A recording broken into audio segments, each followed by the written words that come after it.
Question number 1। भ्रूण कपाल के मेंटो वर्टिकल डायमीटर की लंबाई कितनी होती है? 10.5 centimetre, 9.5 centimetre, 14 centimetre, 11.5 centimetre. Correct answer is option 3, 14 centimetre. Next question की ओर चलते हैं। डाउनी के स्कोर का उपयोग निम्नलिखित में से किसका असेसमेंट करने के लिए किया जाता है?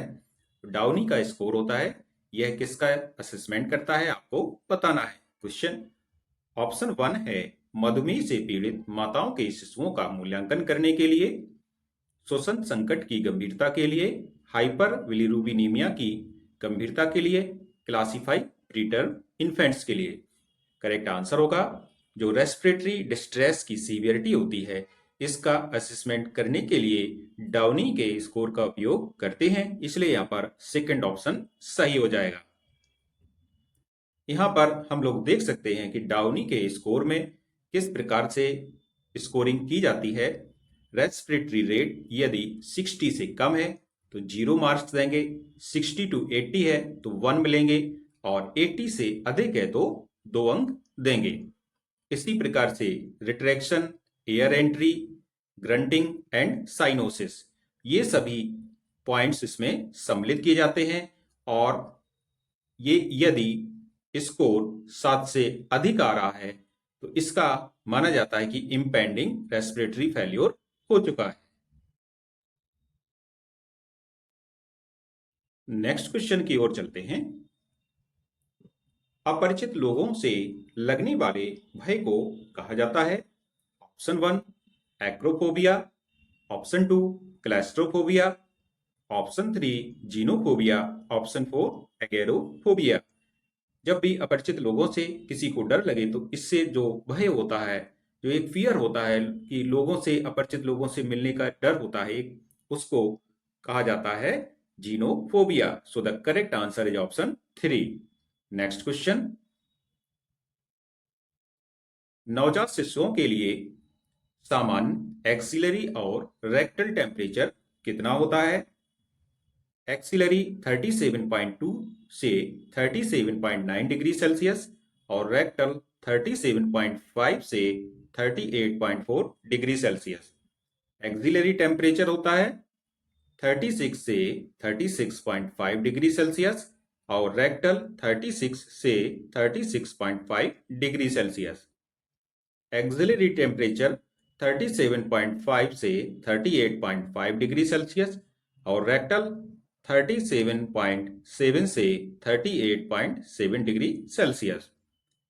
एक्सिलरी टेम्परेचर 36.5 से 37.4 डिग्री सेल्सियस और रेक्टल 36.7 से 37.9 degree Celsius.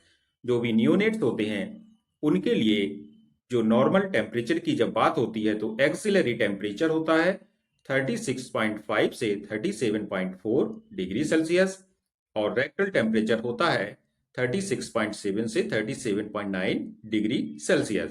So the correct answer is option 4। Next question. Used or discarded disinfectants and discarded formalin are categorized under which of the following waste categories? Red category, yellow category, black category, blue category. Correct answer is option 2, yellow category. जो भी used और discarded disinfectants होते हैं, discarded formalin होती है, इन सभी को पीले बॉक्स में येलो कैटेगरी में डिस्कार्ड करते हैं, इसलिए यहां पर करेक्ट आंसर ऑप्शन 2 सही हो जाएगा। नेक्स्ट क्वेश्चन की ओर चलेंगे। रॉक्स एंड बाईपास सर्जरी एक प्रकार की है bariatric surgery, ventriculo peritoneal shunting, urinary diversion, sigmoid colostomy. Correct answer होगा इसका रॉक्स एंड बाईपास सर्जरी को एक प्रकार की बैरिएटिक सर्जरी होती है, इसलिए पहला ऑप्शन यहां पर सही हो जाएगा। बैरिएटिक सर्जरी की जब बात करें तो बैरिएटिक सर्जरी, इसको जो एक्स्ट्रा वेट होता है उसको कम करने के लिए ये सर्जरी की जाती है, इसलिए यहां पर इसका पहला ऑप्शन सही है। नेक्स्ट क्वेश्चन की ओर चलेंगे। Which of the following surgeries involves transverse anterior colpotomy with calpotomy up to the interior of the urinary bladder and posterior calpotomy with dissection of the areola and peritoneum upward up to the internal os. Option 1 Michaelis Plan operation, B Schrodker operation, C Rives operation, D Stoppa's operation. Correct answer is option 2 Schrodker operation. इससे संबंधित जो explanation है वो अभी देखते हैं। Shirodkar operation also known as cervical cerclage, जो Shirodkar operation होता है इसको सर्वाइकल सर्कलेज भी कहा जाता है, is a procedure that involves placing a suture around the cervix. एक ऐसा प्रोसीजर है जिसमें सर्विक्स के चारों ओर क्या किया जाता है, एक सुचर लगाते हैं to prevent pregnancy loss, pregnancy loss को प्रिवेंट करने के लिए। इसलिए यहां पर अपना करेक्ट आंसर हो जाएगा हम लोगों का शिरोडकर ऑपरेशन। नेक्स्ट क्वेश्चन की ओर चलेंगे। डेस्मोप्रेशन का उपयोग सामान्यतः निम्नलिखित में से किसके उपचार में किया जाता है? Aplastic anaemia, thalassaemia, haemophilia, polycythaemia. Correct answer होगा इसका ऑप्शन 3 हीमोफीलिया। हीमोफीलिया के उपचार में डेस्मोप्रेशन का उपयोग किया जाता है।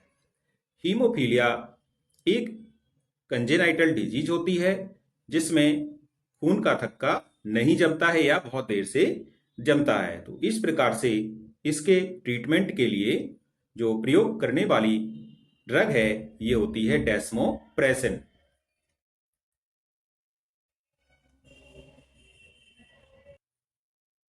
Next question, identify the apparatus shown below in figure. यहां पर आप लोगों के सामने एक एपरेटस दिया गया है, इसका आपको आइडेंटिफिकेशन करना है। Option 1 pelvimeter, option 2 laminaria tent, option 3 Hodge Smith pessary, option 4 cephalotribe के साथ क्रेनियोक्लास्ट। करेक्ट आंसर होगा इसका ऑप्शन 3। ये जो यहाँ पर इंस्ट्रूमेंट है इसको हम लोग एपरेटस है यहाँ पर, इसको क्या कहते हैं? Hodge Smith pessary. So the correct answer is option 3। Next question की ओर चलेंगे। विकिरण सुरक्षा सावधानी एलरा का फुल फॉर्म क्या है?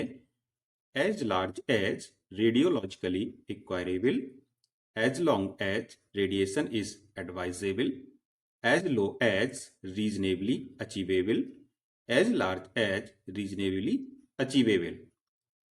करेक्ट आंसर होगा इसका option 3 as low as reasonably achievable. Option 3 is correct. ALARA means होता है इसका जो महत्वपूर्ण सुरक्षा प्रणालियों के प्रबंधन और अपशिष्ट जोखिम को कम करने का यह एक सिद्धांत है। नेक्स्ट क्वेश्चन की ओर चलेंगे।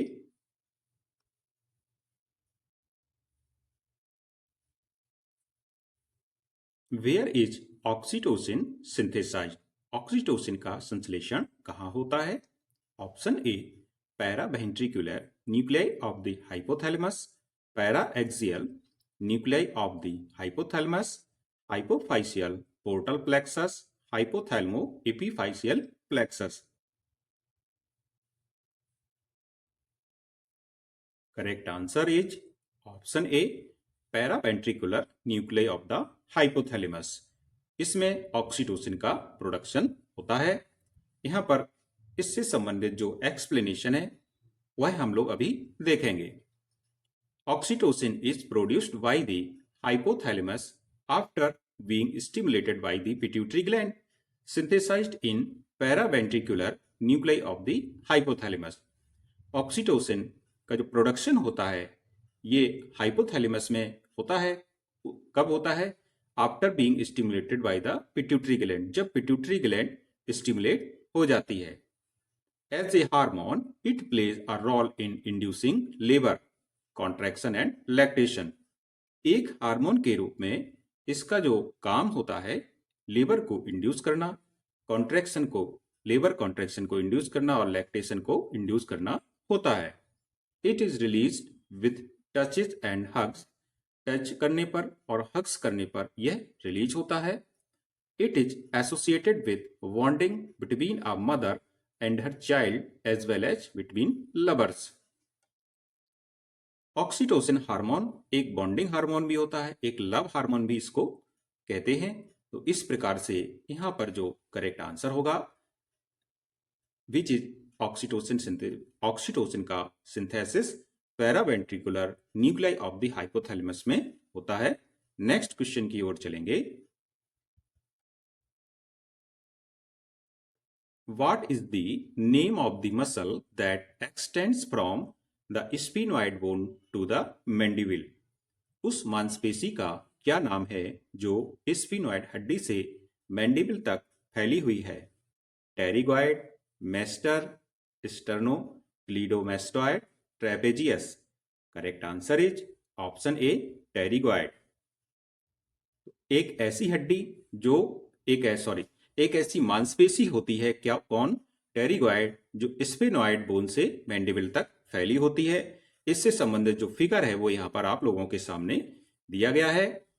इस प्रकार से इसका करेक्ट आंसर है ऑप्शन ए, टेरिगॉइड। यहाँ पर हम लोग देख सकते हैं कि यहाँ पर जो स्फेनोइड बोन से मैंडिबल तक जो हड्डी फैली हुई है इसको टेरिगॉइड कहते हैं। यहाँ पर ये फिगर के माध्यम से दिया गया है। नेक्स्ट क्वेश्चन की ओर चलेंगे। Complementary feeding should be initiated at the completion of. पूरक आहार कितने समय पर शुरू किया जाना चाहिए? 3 months, 9 months, 12 months, 6 months. Correct answer होगा ऑप्शन डी, 6 मंथ। 6 महीने पर पूरक आहार शुरू किया जाना चाहिए। 6 महीने के बाद शिशु को पूरक आहार देना चाहिए। लेकिन होता कभी कभी ऐसा है कि कुछ बच्चे ऐसे होते हैं जिनको 6 महीने के पहले ही ठोस आहार देना पड़ सकता है। ऐसा इसलिए होता है क्योंकि प्रत्येक जो बच्चे की ग्रोथ रेट होती है यह अलग अलग होती है। तो यदि कहीं पर आपको क्वेश्चन पूछा जाए और उसमें यदि 4 to 6 मंथ्स यदि ऑप्शन दिया गया हो तो ये ऑप्शन भी सही हो जाएगा। तो इस प्रकार से ऑप्शन डी यहां पर सही है। नेक्स्ट क्वेश्चन की ओर चलेंगे। Where is the kidney located? Kidney कहां स्थित होती है? Oesophagus, aorta, urethra, abdomen. Correct answer is option D, abdomen में किडनी लोकेटेड होती है। Next question. Next question, psychological development stage for infants is. शिशुओं के लिए मनोसामाजिक विकास चरण है। Option A, autonomous versus shame, B, trust versus mistrust, C, initiative versus guilt, D, industry versus inferiority. Correct answer is option B, trust versus mistrust. ये psychological development stage है किसके लिए? इन्फेंट्स के लिए। So the correct answer is option B. Next question, what immunisation is given at birth? जन्म के समय कौन सा टीका दिया जाता है? BCG, hepatitis A, DPT, MMR. Correct answer is option A, BCG जन्म के समय दिया जाने वाला टीका है। Next question, functional nursing is a method of providing. कार्यात्मक नर्सिंग प्रदान करने की एक विधि है। Option A, care of records, B, case management, C, patient care, D, equipment care. Correct answer होगा इसका ऑप्शन सी। फंक्शनल नर्सिंग एक मेथड है पेशेंट केयर प्रोवाइड करने का। So the correct answer is option C. Next question है और आज के पीडीएफ का ये लास्ट क्वेश्चन है। इसका आंसर आप लोगों को कमेंट बॉक्स में बताना है। Which disease is the dementia associated with asymmetric atrophy of the frontal and temporal lobes, vascular disease, Huntington disease, Jacobs disease, fix disease. Correct answer आपको इसका कमेंट बॉक्स में बताना है। आज का सेशन यहीं पर समाप्त किया जाता है। थैंक्स।